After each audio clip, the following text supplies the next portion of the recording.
Undercover Carson, secret agent.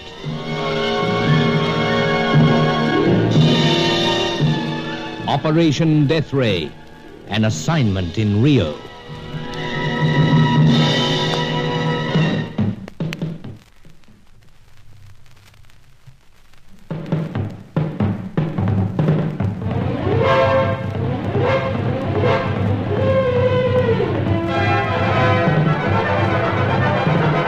In our search for the secret of the death ray, we'd followed up many clues and landed in many dangerous situations.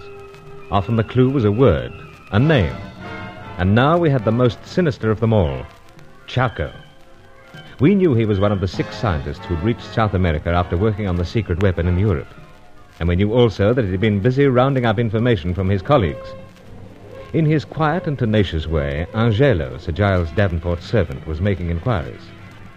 Meanwhile, Sir Giles and I were trying to identify the opposition. Helena Jansen, Fay Corelli, Hetty Fitzhenry, or all of them. Suddenly, the suspicion fell on the lissom French-Italian dancer, Fay. It was after an abrupt phone call to Sir Giles's apartment from Helena Jansen. She hung up on you, Carson? Afraid so, sir. What an incredible type of woman. It becomes more and more intriguing. Indeed, intriguing is the word. I'd say this was a shock move to throw the suspicion onto someone else. I don't see it that way, sir. Man alive, I was sitting here all ears when you were talking to her. She tells you that the arrow that polished off Anton Zarofsky belonged to your divine dancer friend. So? Then you demand to know where she came by that very interesting morsel of information, and she hangs up on you. I ask you, old chap. No, not quite as sudden as that, Sir Giles. Well, you were on the phone. She explained that she hadn't recognized the shaft of the arrow when I showed it to her this afternoon. Oh, I didn't catch that. Then she said this. She'd seen Fay with the arrow. But how? She hung up. By Jove, Carson, these women are determined to run us round in circles. Determined? Yes. These lady loves of yours are weaving quite a net. Yes, sir. Would have its amusing side, but for the prize at stake. Of course, old man, of course. Takes the mischief out of the thing. To get back to Helena's lead, she surely wouldn't say such a thing without some grounds for it. You'd hardly think so.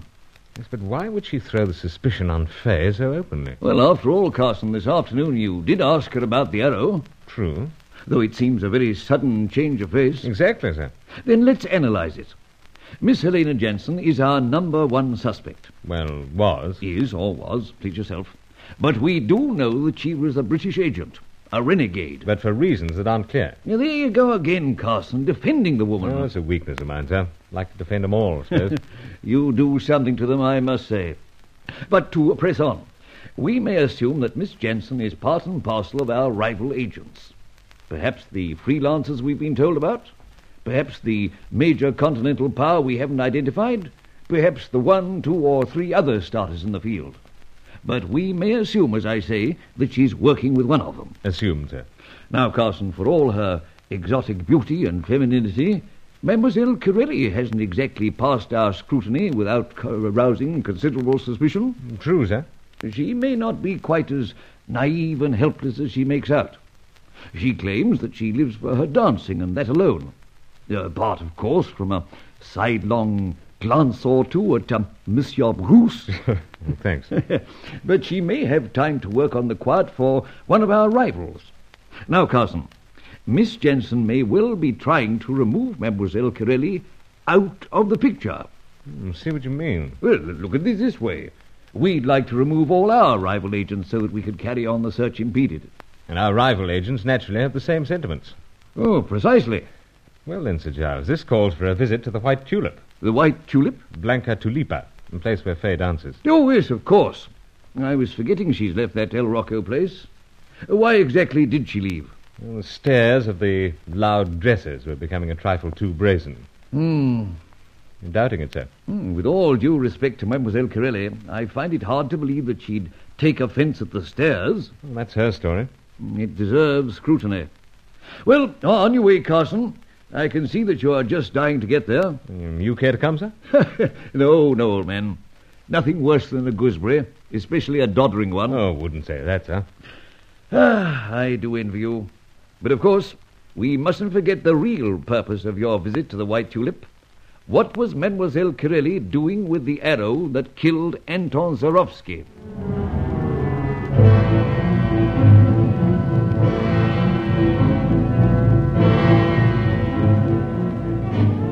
make sense. But then Zorowski, the second of the scientists we'd managed to locate, was very effectively put beyond the reach of our questions. So I took a taxi to the White Tulip, rather better fitted than the El Rocco, rather more subdued crowd. I was shown to a table and busied myself with a drink and a pipe. Ah, the pipe. Faye, at last. I know the pipe, monsieur, but the face. Name's Carson, remember? I did know Monsieur Bruce Carson once. Lucky girl. But I decided I must forget him. Oh, how so?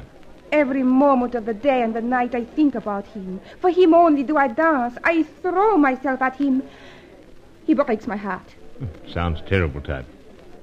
He was so nice. But all of a sudden he go away. He not tell me just go. So I decide I must forget. But he only went away for a few days. When your heart is like mine, monsieur, a day can be an eternity. Where did you go? Why? Oh, just a jaunt. No particular purpose. Just a jaunt. So? You call a jaunt a matter of 1,000 miles? Now, what have you been hearing? And it is no particular purpose when you chase after someone else? Uh-huh. That is why I forget you. Oh, sit down, my dear. You're rocking the boat. I don't care if I turn the whole boat upside down. And drown the customers? Now, please, sit down. For a second. Good. Drink? I do not drink with customers. That puts me in place. Besides, I have my dancing to perform. Well, mind if I imbibe? I do not mind what you do, whether you drown or poison. Huh? Oh, well. Here's to a horrible death. No. Oh, not drink? Never a toast like that, Monsieur Bruce. Well, here's hoping I'm forgiven. All right. You drink that and hope. Good. Here goes. But I am still smoldering. Why did you follow her? Follow who? Monsieur Bruce, do not make it worse by appearing to be the hurt and innocent boy. I mean the one with the red hair. Oh, Hetty. Oui, Mademoiselle Hetap. She is not good for you. Why you follow her all that way? So that I could hasten back to you, Faye. You not win me over by that smarm. Not tell me. Oh, quite simple. Hetty was out to paint Bird, King Condor, high up in Andes. Being bird watcher, I decided to go along. Great sight, you know. 14 feet across, wingtip to wingtip. Is that the only reason? You want me to get down on bended knee? Oh, no, none of that silly stuff, Monsieur Bruce. The management will wonder what crazy friends I bring to the place. All right, then. But am I forgiven? Oh, I suppose so. I am not the kind to be angry for long. That is what happens for being the soft and open sort that I am. I'm happy now. Me too, Monsieur Bruce. Now that you are back. You will stay and watch me dance. Naturally. I dance especially for you. Then I come back to you and I share a drink. We'll make a night of it. By the way, my dear, I didn't know you'd taken up archery. Anything wrong? How you know this? Well, little Bird told me. What sort of birds you watch, Monsieur Bruce? That's true, huh? Oui. But I am so disappointed. For you, it was to be the surprise. Say again, Faye? For you, it was to be the surprise. That's what I thought you said. You see, Monsieur Bruce, you are such an expert on these strange weapons that I think I surprised you. I discovered how to shoot with a bow and arrow. I joined the school for the archery. You did, eh? Of course. And that is how you discover about it, no? Well, Oui, it is. I know. If you say so, leave it at that. But no, it is no surprise. On the contrary. Howsoever, you haven't been losing an arrow by any chance? You mean losing or losing?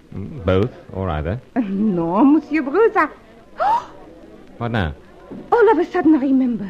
Where I leave them, I mean. Bow and arrows? Oui, in my dressing room at El Rocco. Oh, I must remember to get them. Not the sort of place to leave anything, judging from what I've seen. I hope you don't find anything missing. Why you say that? Oh, just a remark. Let pass. Howsoever, there's a fellow getting up on the bandstand. He's looking over this way. Oh, it is me that he wants, of course. I must prepare for the dance. Watch me, Monsieur Bruce. Then I will be back for the rest of the evening with you.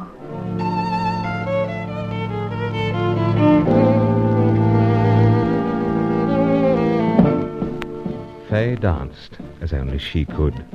And in the early hours of the morning, I found myself back at my hotel thinking things over. Faye had taken up archery as a sport.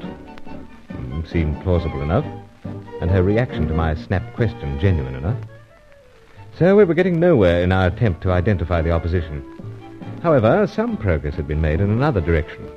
The following evening, Sir Giles asked me to come at once to his apartment. Angelo was back. Indeed, Carson, and the stout-hearted rogue has quite a morsel of information for us. On Chaka? Si, senor. Tell him, Angelo, tell him. Well, it is not first-hand. You will understand that, senor. Right. It came from a relative who has been in touch with another relative, and that one with a person that I do not know yet. I told you about these relatives, Carson.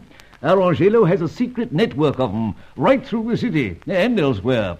Worth their weight in anyone's gold. But do continue, old man. Carson's all agog. Si, Excellency. The name Chaco can be associated with a search for the lights that never go out. Search for the lights that never go out. That is all. Intriguing, but what's it all mean? That's what we've got to find out. Oh, pardon me a moment. Hello? Oh, Monsieur Sir Giles, I have a message for Monsieur Bruce. Will you tell him Oh, that... it's you, mademoiselle. Oui, but will you tell Monsieur Bruce... Yes, steady on. He's right beside me. There is no time. Then what is it? Tell him that I have been to El Rocco, that the arrows and the bow are missing, and that... Ah! Mademoiselle! Mademoiselle Corelli! Someone's hung up, I fear. Someone's making her scream. A normal thing to conclude, old man. You heard, no doubt. Sir, archery outfit missing from El Rocco. But someone apparently didn't want her to tell me that. She's in trouble, Sir Giles, and if we go to her rescue, there's no knowing what we might find out.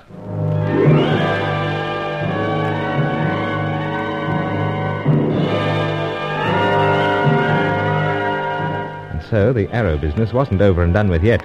The mysterious Chaco had been associated with a search for the lights that never go out. Meanwhile, friend or foe, there was a lady in distress in Operation Death Ray.